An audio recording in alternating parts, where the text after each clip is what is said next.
off the plane in LaGuardia, and it's immediately within an hour and a half you're gone from this peace and quiet, nature, the sound of the blowing grasses,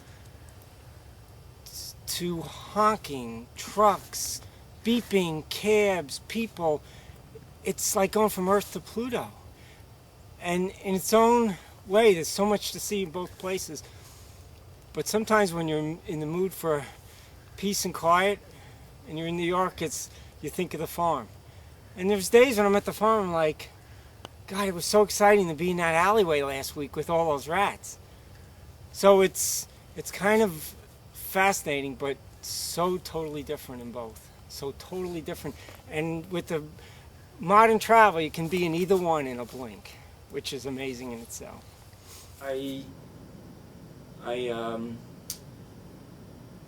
When I was 18 and just graduated from high school, I actually enlisted in the Navy. And because my brother's enlisted in the Navy, and they all went to the Navy, and I followed right behind them, and I enlisted in the Navy, went to take my physical, and I have an eye defect in my left eye, and so the Navy did not accept me, and I was actually, didn't have any interest in anything other than I knew I loved nature. I liked to play with bugs in the backyard and look at trees and just for fun, but I never thought there was a place for it. So I couldn't get in the Navy, so I immediately thought about what am I going to do. So I applied to Farmingdale Community College, State University of New York at Farmingdale, and on the box, the application box, they asked, what do you want to study? And here's the things. And I just looked under biology because I knew I was going to, something, I wasn't sure what, something biology, plants, animals, you know. And at the time, I had even no idea what entomology, that word, meant. There was no reason for me to. Somewhere just never. So I went to Farmingdale under a broad registration of biological sciences. And when I got to Farmingdale, then they asked me to be more specific as to which path I wanted to enroll in. And I enrolled in oceanography.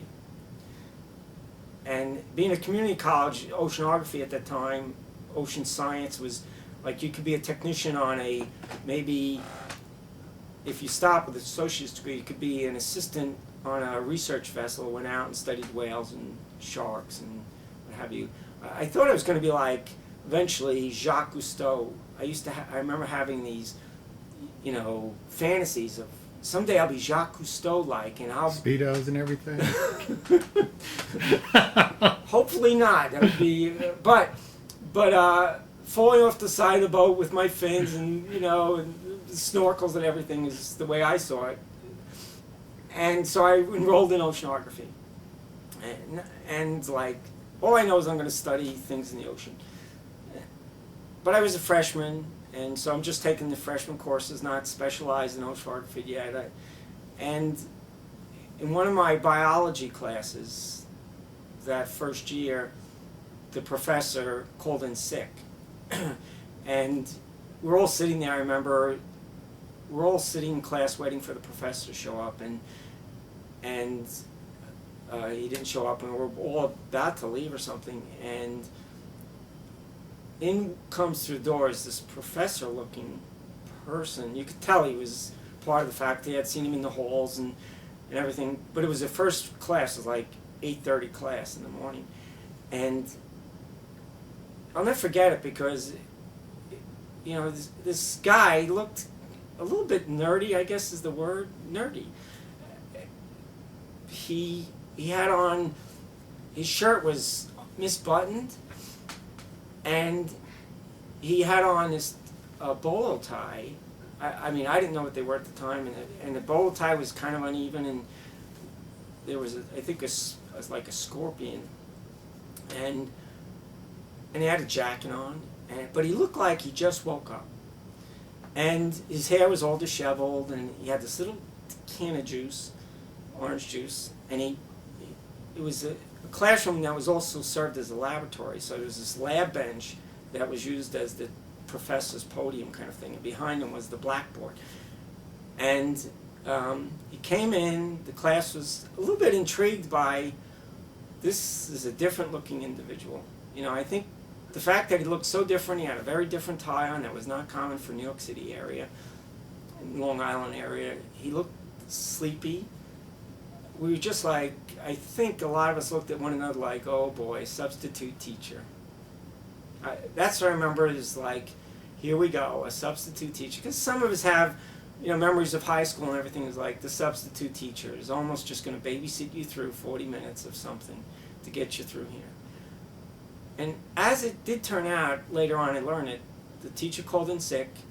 The department head at the time went down to Austin Frishman and said, listen, we have a class, the teacher called in sick, I'd like you to, you know, instruct the class and hold them, you know, kind of instruction. So it was Austin Frishman. He came in, put his juice down, which I later learned is very important for him. I also later learned he's not a morning person. He doesn't do his best work early in the morning, does it much later, and he's a little bit on the sleepy side early in the morning, which explained everything later. He opened up his juice, turned around on the blackboard, and wrote pest control, of which I think those of us in the class were a little bit like, okay, pest control. It really came out of left field completely. And Austin Frishman, without any props, without any slides, without any overheads, without anything, I think to some degree said, I have 40 minutes to at least educate a group of our students of Farmingdale as to the importance of pest control, significance of it, the science of it. And in about 45 minutes, he blew that class away. And being part of that class, it did more than blow me away.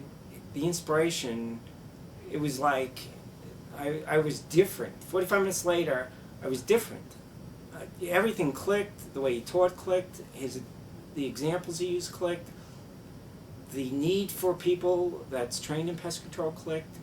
The altruistic components of pest control, that we are helping society and we don't get a lot back in return kind of thing, but you're actually helping people prevent disease, you're helping kids not be subject to allergens, you may stop a whole apartment complex from suffering from rickettsial pox, you'll protect food from being contaminated with roaches and ants and rodent hairs, and there's a lot of science behind the whole thing. And he gave a story or two about cockroaches. I do remember he acted like a cockroach for a couple minutes without, he just did this thing with his fingers for antennae and showed how extemporaneously, no structure, but saying pests are really cool. They're just as cool as whales, they're just as cool as anything. He just made such a great case. They said, okay, you know, the bell rang. He said, so think about it in terms of, there is a division here. He wasn't recruiting, but he did say when you see the students here that are enrolled in the pest control division of biological sciences, again, I was in oceanography, he said, you at least know what they're studying. Class is over. And I got up and I walked out of the class.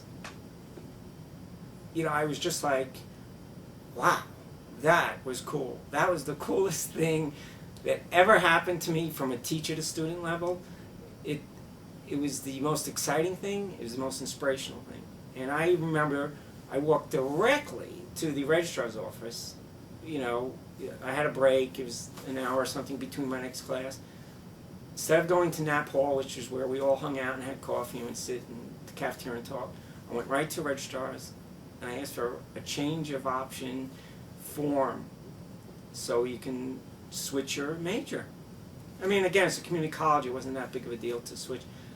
And I switched from oceanography.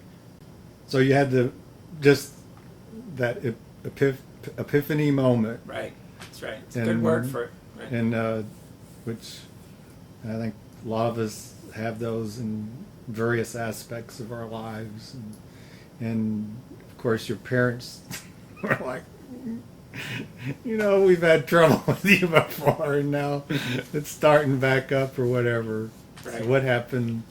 I went home and It sounded impulsive, I'm sure, to them. I'm switching what I told you earlier. I don't want to be an oceanographer anymore. I want to be, specialist of pest control. And so they patiently they didn't make a comment. My mom held back. I could see her looking at my dad like, don't say anything, And so they said, okay, so they did ask.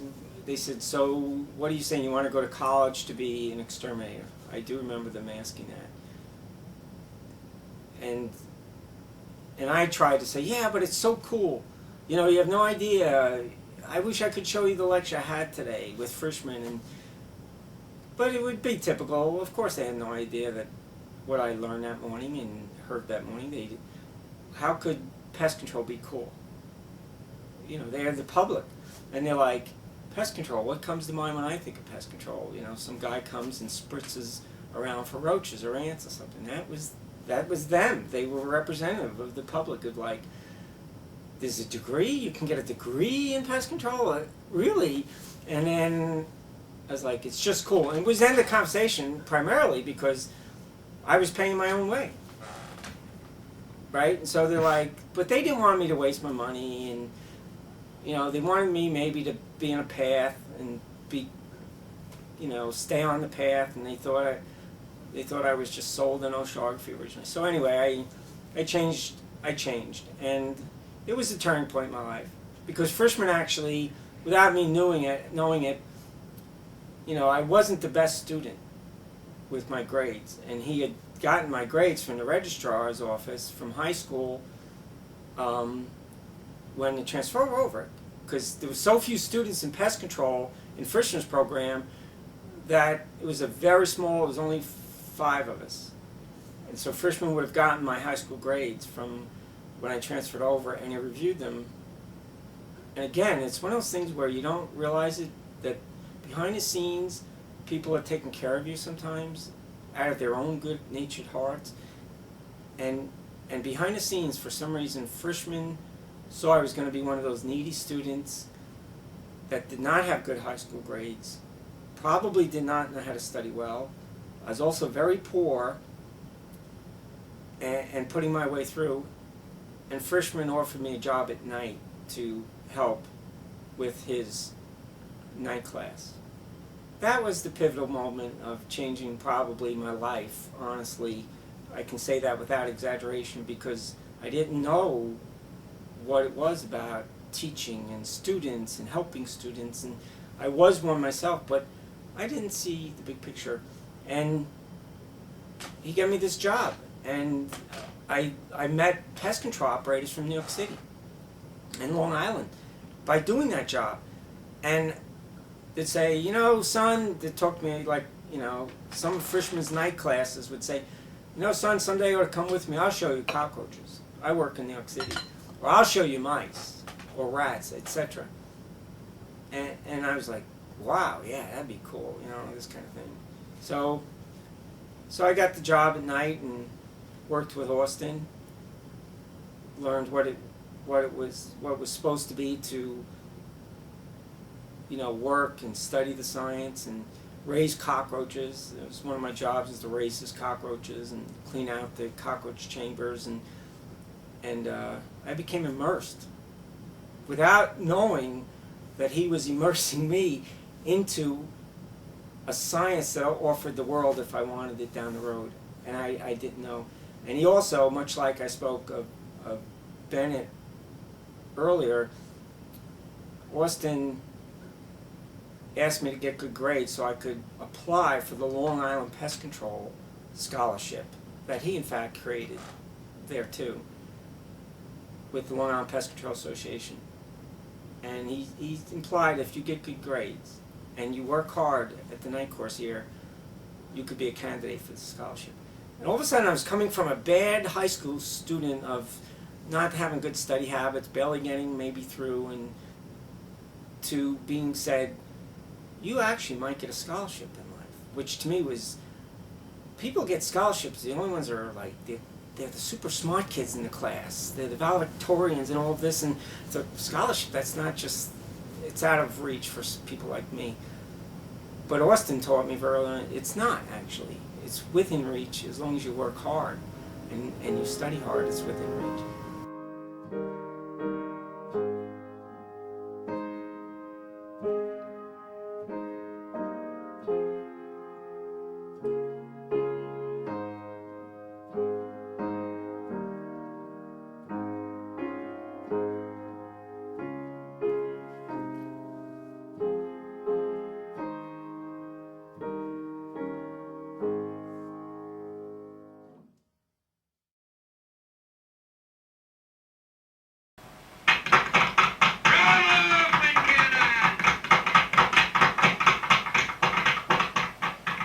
Thank you, Fincannon, thank you. One before each meal.